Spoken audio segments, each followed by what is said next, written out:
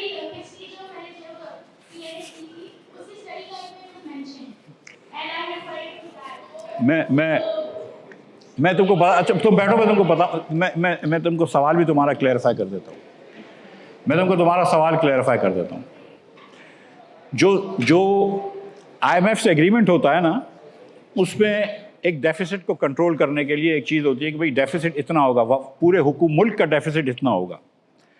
تو ہوتا یہ ہے کہ ملک کا ڈیفیسٹ وہ کہتے ہیں کہ 7,000 ارب روپیہ ہونا چاہیے. تو وفاق کا ڈیفیسٹ 9,000 ارب روپیہ ہوتا ہے. لیکن ہم صوبوں کو اتنا پیسہ دیتے ہیں کہ صوبوں کے پاس کچھ پیسے بچ جاتے ہیں, تو وہ کہتے ہیں کہ اچھا صوبے 2,000 ارب روپے کی ان کے پاس سرپلس ہوگا, وفاق کا 9,000 کا ڈیفیسٹ ہوگا, تو سب ملا کر ملک کا جو ڈیفیسٹ ہوگا وہ 7,000 کا ہوگا. تو وہ یہ ایک ایگریمنٹ IMF کے ایگریمنٹ کے تحت یہ ہوتا ہے. 27ویں ترمیم میں ایسی کوئی بات نہیں لکھی ہوئی, لیکن ایسی کوئی بات نہیں لکھی ہوئی, نمبر 1. نمبر 2 کہ یہ بات ہم کو لاجیکل لگتی ہے کہ اگر صوبے کے پاس زیادہ پیسے ہوں گے تو وہ زیادہ ڈیولپمنٹ کر سکے گا. یہ بات آپ کی ایک دم درست ہے, یہ بات صحیح ہے نا. لیکن جو صوبوں کو ہم نے زیادہ پیسے دیے ہیں پچھلے 20 سال میں, کیا اس سے ڈیولپمنٹ ہوئی ہے؟ ہم پنجاب کے اندر 4 صوبوں میں سب سے اچھا پنجاب چلتا ہے, اس میں کوئی بحث نہیں ہے. اس میں وفاق بھی پنجاب میں زیادہ پیسے خرچ کرتا ہے, اور یہ جو بات آپ نے کی کہ ہر پنجاب کے چیف منسٹر کو ماں سوائے عثمان بزدار کے لاہور کا میئر بننے کا شوق ہے. تو وہ ساؤتھ پنجاب کے اندر وہ نئی ترقی ہوتی ہے, اور ویسٹ پنجاب میں وہ ترقی نہیں ہوتی جو لاہور میں ہوتی ہے. I understand that, but still it is better governed province. But what is the number one priority that each province has? What are the 4 subjects that the provinces have? Number 1 is education, number 2 is health, number 3 is law and order, and number 4 is civic services, right? Including roads and water and all that. 1,10,00,000 بچے آج بھی پنجاب میں school کے باہر ہیں. 2,60,00,000 school going age kids between the ages of 5 and 16 are out of school in Pakistan. Sindh میں 70,00,000 بچے school کے باہر ہیں. 20 سالوں کے اندر ان کو پیسے دینے کے بعد یہ 1% سے زیادہ لٹریسی نہیں بڑھا سکیں. افیکٹو لٹریسی اس سے بھی کم ہے. سو یہ 4 صوبوں کی حکومتیں جو ہیں وہ فیل ہو چکی ہیں, اور یہ ہمارے اور آپ کی یہ فی سبیل اللہ نہیں ہوتی ہیں. یہ جو ٹیچروں کی پیسے دے کے ہائر کرتے ہیں یہ فی سبیل اللہ نہیں ہوتا ہے, یہ میرے آپ کے ٹیکسوں سے ہوتا ہے. جب ہر مرتبہ تم شیمپو خریدنے جاتی ہو یا صابن خریدنے جاتی ہو 200 روپے کا, تو 36 روپے تم حکومت کو دیتی ہو, اس سے یہ ہوتا ہے. تو وہ پیسے اگر آپ ایک مرتبہ ایک بچے کے دودھ پہ آپ ٹیکس لگا رہے ہیں اور دوسری طرف آپ پیسے کا ضیاع کر رہے ہیں, یہ اچھی بات تو نہیں ہے. اسی لیے ملک اس طرح کھڑا ہوا ہے. اب کوئی لڑکا سوال پوچھ سکتا ہے. تم بہت مسکرا رہے ہو تو تم پوچھو. ہاں, یہ ہسمکھ بچہ ہے. تمہارے بال مجھے اچھے لگے ہیں لیکن he was smiling, you were not. So ہمارا جو ارننگ پوٹینشیل ہے اور جو ارننگ کیپیبلٹی ہے جو ہم کو کماتے ہیں, وہ کیوں ہم یہاں نہیں آتا. کراچی سب سے انڈر ڈیولپ سٹی آتا ہے جہاں جس طریقے کا ہمارا حال ہے, اللہ ہم پہ رحم کرے. لیکن یہ جو امبیلنس ہے اس میں فائنینشیل اسپینڈنگ میں, جو یہاں نہیں ہو رہا, بلوچستان میں نہیں ہو رہا, تو یہ پیسہ جا پا رہا ہے. یہ سارا کھا نہیں ہے نا, کیونکہ ایک تو کھانے کی پیسے کی ہماری بھی پالیٹکس میں ہم لوگ کما رہے ہیں.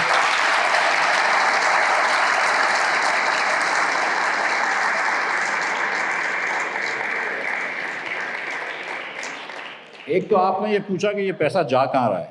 دبئی, لندن, فرانس, امریکہ, ساؤتھ افریقہ. دیکھو یار, 18ویں ترمیم کے بعد جو بھی وفاق جو ہے نا وہ 4 صوبوں کو پیسے دے دیتا ہے.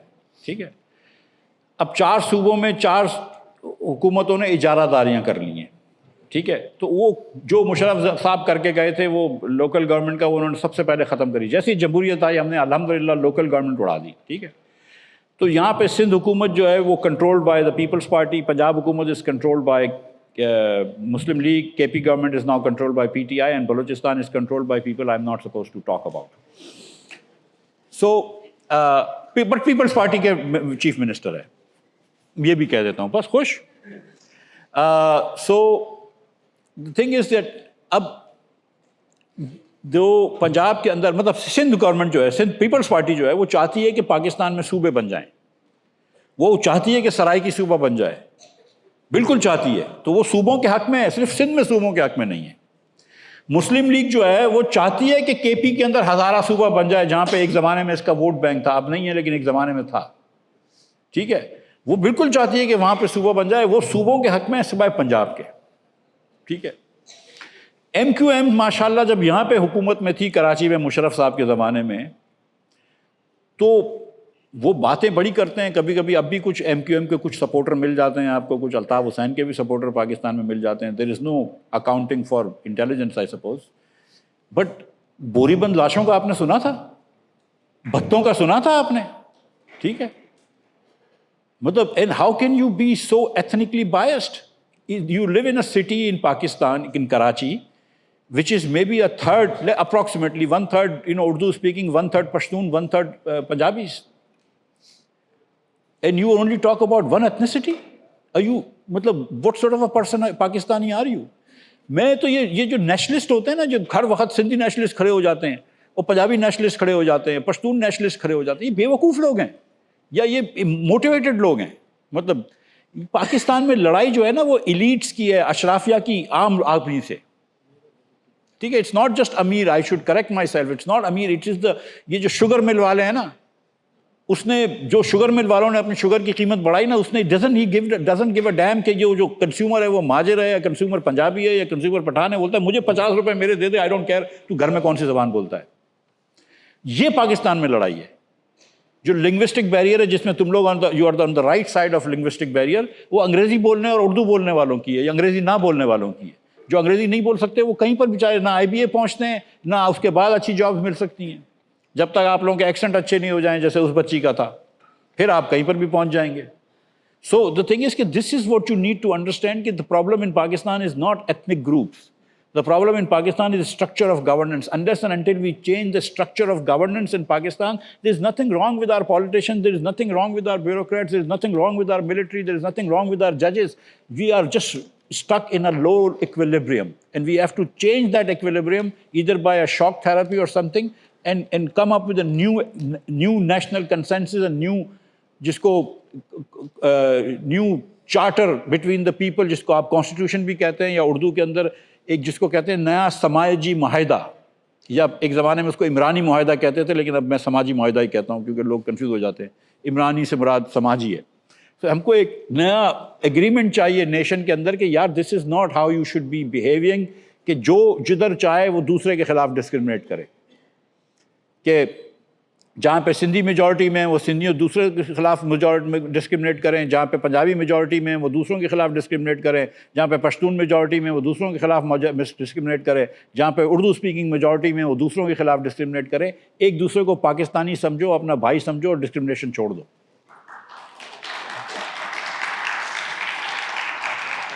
Why does fashion designing often target substyles and salaries rather than elite aspirations and undermine wealth?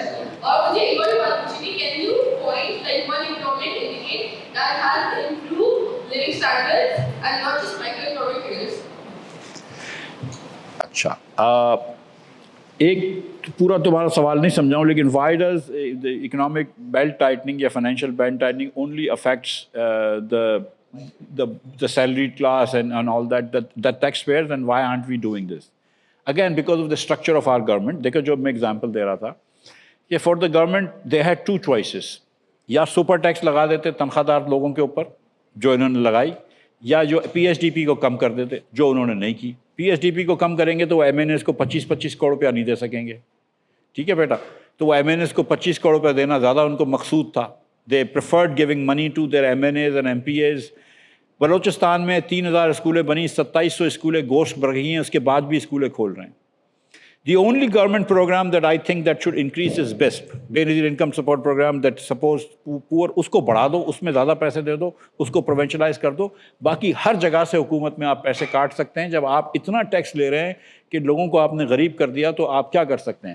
اب آپ پوچھ رہی ہیں کہ پاکستان کے اندر کیا میں کوئی اسٹیٹسٹک بتا سکتا ہوں جس سے کہ لوگ کو بہتر ہوا ہے؟ بیٹا دیکھو, sugar industry is doing well, sugar mill مالکان نے بہت پیسے کمائے. پاکستان میں ریمیٹنس بڑھ گیا, اس کا مطلب ہے کہ پاکستانی باہر بہت تیزی سے جا رہے ہیں. That's not a good thing for our economy, لیکن کم از کم وہ جو بچہ باہر چلا گیا دبئی میں اور ڈرائیوری کر رہا ہے, وہ کم از کم اس کے گھر والوں پہ یہاں پہ تو خوشحالی آ گئی ہے. اور پاکستان کے اندر وہ لوگ چیف منسٹر بن گئے ہیں جو اپنی سیٹیں نہیں جیتے تھے, تو دے آر بیٹر آف, ٹھیک ہے. سو یس, وہ بیٹر آف ہیں. جی اب میرے خیال سے آخری سوال, اب یہ اچھے بال والے کا سوال پوچھ لو. ہاں تم.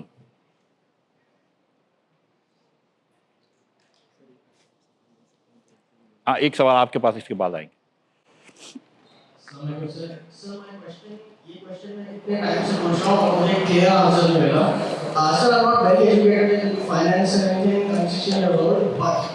ہمیشہ سر میں نے یہ سوچا ہے کہ اگر آپ پروونسز کو فردر ڈیوائڈ کریں جیسے سر سلاکستان ایمفیسس آف طالبان تو سر میری نظروں میں اس سے بینیفٹ ہی ہوگا ہماری کنٹری کا. تو سر ایک منسٹریز کے حساب سے ایک فائنانس کے حساب سے سر اس کے ڈاؤن سائڈس اور اس کے اپ سائڈس میں اینڈ فردر سر ایک بریف آرٹیکل سر مجھے میرے انکل نے کہا تھا آج سے 3 سال پہلے sir if you want revolution the middle class has to fall because جب آپ باٹم لائن میں دیکھیں گے جب وہ ریٹس کو دیکھیں گے ریولیوشن کے only happen then. Sir can you please answer one of these. Uncle کو بولو یار ریولوشن کی باتیں نہ کرے, اچھی اچھی باتیں کرے. تو بیٹا دیکھو شاہد خاقان عباسی صاحب یہ سمجھتے ہیں کہ اس ملک کے اندر ہر ڈویژن کو صوبہ بنا دینا چاہیے. جتنی لوکل گورنمنٹ چھوٹی ہو جائے گی اور جتنی لوگوں تک پہنچ جائے گی اتنا فائدہ ہوگا. تو زیادہ صوبے بنانے سے کوئی نقصان نہیں ہو سکتا ہے. لوگوں کا یہ خوف ہے کہ اس کے بعد اگر آپ 36 صوبے جو شاہد صاحب کہہ رہے ہیں اس کا مطلب ہے کہ 36 چیف منسٹرز بن جائیں گے, 36 وزراء کی کابینہ بن جائے گی, 36 قسم کے ڈالے آ جائیں گے, ان کی پروٹوکولیں آ جائیں گی, تو وہ ایک ہو جائے گا.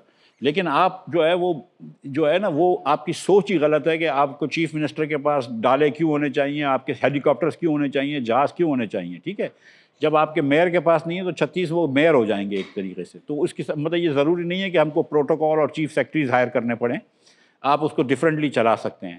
لیکن دا تھنگ از, میں تم کو سچی بات بتاؤں کہ اگر یہ صوبے چھوٹے کر لو یا بڑے کر لو, وہ ایمانداری سے الیکٹڈ ہونے چاہیے. اگر وہ ایمانداری سے الیکٹڈ نہیں ہوں گے تو پھر وہی چال ہو جائے گی. ٹھیک ہے, سو ہم ایک زمانے میں جمہوریت ہوا کرتی تھی پاکستان میں, آج نہیں ہے کیونکہ جو لوگ الیکٹ نہیں ہوئے وہ حکومت پہ بیٹھے ہوئے ہیں. رائٹ, یہ اتنی اجازت تھی نا. ہاں, تو بس اب اس کے آگے منع کر رہا ہے. لیکن جو تھنگ اس کے چھوٹے صوبے ضرور بنائیں, لیکن اس سے احسن طریقہ یہ ہے, شاہد بھائی تو کیونکہ پنجاب میں رہتے ہیں, لیکن میں کیونکہ سندھ میں رہتا ہوں تو یہ بات سمجھتا ہوں کہ سندھی بولنے والے جو ہیں یہ اس کے بہت خلاف ہے, تو اور ان کی کچھ جائز ایک دم ریزرویشنز ہیں. تو بیسٹ یہی ہے کہ آپ لوکل گورنمنٹ کو امپاور کر دیں, اور وہ سارے پاورز جو کہ سیوک ڈیلیوریز ہوتی ہے, پولیس, ہیلتھ, ایجوکیشن, روڈ, رستے, وہ آپ لوکل گورنمنٹس کو دے دیں اور ڈائریکٹ فنڈنگ کر دیں, تو وہی کافی کام ہے. اگر وہ نہیں کریں گے تو ایونچولی صوبے بنیں گے. جی بیٹا آخری سوال ہے.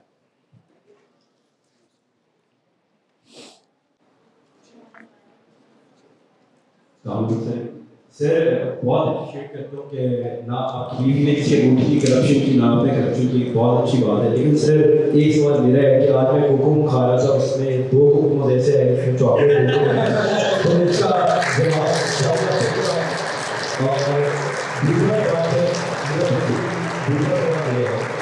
سر پاکستان میں فائنانس منسٹر ایگزسٹ کرتے ہیں, ٹھیک ہے, وہ ریونیوز کو کنٹرول کرتے ہیں, بجٹنگ دیکھتے ہیں. پاکستان کے پاس ایک منسٹری ہے جو اکنامک افیئرس کو ڈیل کرتی ہے, وہ بیسکلی انٹرنیشنل آپ کے جو ایڈز ہوتی ہیں اس کے بعد بجٹنگ وہ دیکھتی ہے. ہم نے بھی بات کی ریولیوشن کی کہ پاکستان میں جو پروونسز ہیں ان میں آپ سے بھی چاہیے اور یہ سب کچھ, تو کیوں ہماری جو اکنامک افیئرس کی منسٹری ہے اس کو ہم ڈومیسٹک پالیسیز کے لیے یوز نہیں کرتے ہیں, کیونکہ پاکستان میں ہم یہ دیکھتے ہیں کہ پالیسیز نہ کرتے ہیں. تو کیوں ایسی اکنامک منسٹری ہماری ڈومیسٹک پالیسیز کے لیے نہیں کر پا رہی جو ڈومیسٹکلی اتنی ایفیشینٹ ہو کہ آگے جا کے فیڈرل کو بھی فائدہ اور کو بھی فائدہ. Thank you. بیٹا میں ان کو کسی دن میں سارے آئی بی اے کے اسٹوڈنٹس کو یہ چیلنج دیتا ہوں, چیلنج کیا, انوائٹ دیتا ہوں کہ میں تم سب کو اپنی فیکٹری لے جانے کے لیے تیار ہوں. میں ہائی ایس ایس بسز وغیرہ بھیج دوں گا, جہاں سے تم لوگ پک اپ کرو گے. تم لوگ جا کے مشین کو چلتے ہوئے دیکھنا, the damn machine does not miss putting chocolate inside. ٹھیک ہے, but it is a goddamn machine. Out of every 1000 ایک ایسا نکل سکتا ہے کہ جس میں چاکلیٹ نہ ہو. اس کو 2 مل گئے, اس کا مطلب ہے کہ از جسٹ ان لکی. ٹھیک ہے, ٹھیک ہے. باقی یہ حسان صاحب جو ہیں ان کو یہ میں ذمہ داری دیتا ہوں کہ یہ کوآرڈینیٹ کریں. 50, 100, 200 جتنے بچے لینے آنے چاہتے ہو تم لوگوں کو لنچ بھی کرواؤں گا ادھر, اور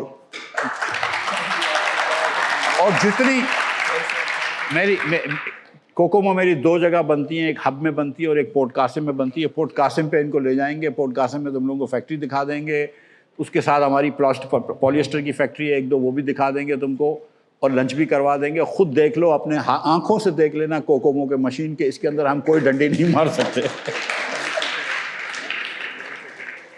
بیٹا جو دوسرا آپ کا سوال تھا, یہ کچھ بات ہو رہی ہے کہ جو ہماری پلاننگ وزارت ہے اس کو 2 حصوں میں توڑ دیں, ڈیولپمنٹ الگ کر دیں, پلاننگ الگ کر دیں. احسن بھائی مان نہیں رہے کیونکہ وہ دونوں چیزیں رکھنا چاہتے ہیں, دیکھو کیا ہوتا ہے. لیکن دا تھنگ از کہ جو پرابلم اس حکومت میں ہے نا وہ کمپیٹنس کا ہے. دیکھو ہم بجلی بھی آج اس طرح بیچ رہے ہیں جیسے ہم بجلی 20 سال پہلے 15 سال پہلے بیچتے تھے جب بجلی کی شارٹیج ہوتی تھی. اب انہوں نے 4 روپے 4 پیسے کم کیے بجلی کے ریٹ میں نا انڈسٹریز کے لیے. لوگ بڑے خوش تھے کہ یار وہ تصویریں آئیں, انڈسٹری نے اشتہار لیے کہ ہم سے کراس سبسڈی سے ہمارا ریٹ 4 روپے کم کر دیا.